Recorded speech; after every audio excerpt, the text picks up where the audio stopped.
Kota bawah tanah Derinkuyu adalah kota bawah tanah bertingkat kuno di distrik Derinkuyu di provinsi Nevşehir, Turki. Kota ini berada di bawah tanah dengan kedalaman sekitar 60 meter. Ruang-ruang di dalamnya juga cukup besar, hingga mampu untuk menampung 20.000 orang bersamaan dengan ternak dan sekaligus bahan makanannya. Situs ini merupakan kota bawah tanah terbesar yang pernah digali di Turki, dan merupakan salah satu dari beberapa kompleks bawah tanah yang ditemukan di seluruh Kapadokia. Dan berikut ini adalah sejarah kota bawah tanah Derinkuyu selengkapnya. Apartemen kebudayaan Turki.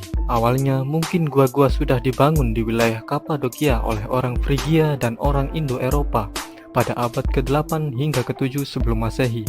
Kemudian beberapa abad setelahnya, penduduk di daerah tersebut memperluas gua-gua mereka untuk memperbarui struktur menjadi bertingkat-tingkat, dan mereka menambahkan kapel dan prasasti Yunani.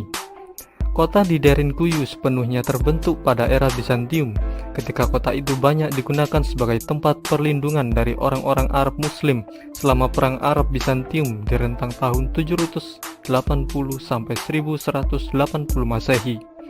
Kota ini terhubung dengan kota-kota bawah tanah lainnya melalui beberapa kilometer terowongan. Beberapa artefak yang ditemukan di permukiman bawah tanah ini diidentifikasi dibuat dari zaman Bizantium Tengah antara abad ke-5 sampai ke-10 Masehi. Kemudian kota-kota ini terus digunakan oleh penduduk asli Kristen sebagai perlindungan dari serbuan Mongolia di timur pada abad ke-14. Dan setelah wilayah tersebut jatuh ke tangan Ottoman, kota-kota bawah tanah itu digunakan sebagai tempat perlindungan penduduk setempat dari penguasa Muslim Turki. Hingga akhir abad ke-20, penduduk setempat, yaitu orang-orang Yunani Kapadokia, masih menggunakan kota-kota bawah tanah ini untuk menghindari gelombang perang berkala. Pada tahun 1923, penduduk Kristen di wilayah itu dipindahkan ke Yunani dalam program pertukaran penduduk antara Yunani dan Turki.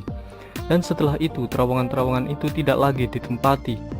Kemudian pada tahun 1963, terowongan-terowongan itu ditemukan kembali setelah seorang penduduk di daerah itu menemukan sebuah ruangan misterius di balik tembok rumahnya.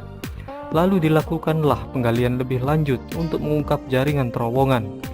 Dan pada tahun 1969, situs ini dibuka untuk pengunjung dengan sekitar setengah dari kota bawah tanah ini dapat diakses. Kota bawah tanah di Derinkuyu ini dapat ditutup dari dalam dengan pintu batu besar, dan setiap lantai bisa ditutup secara terpisah. Kota ini dapat menampung hingga 20.000 orang dan memiliki banyak fasilitas di dalamnya, seperti anggur, istal, gudang, ruang penyimpanan, dan kapel. Yang unik dari kompleks situs Derinkuyu ini terletak di lantai 2, karena di situ terdapat kamar yang luas dengan langit-langit berkubah. Diketahui bahwa ruangan ini digunakan sebagai sekolah agama, dan kamar-kamar di sebelah kiri adalah ruang belajar.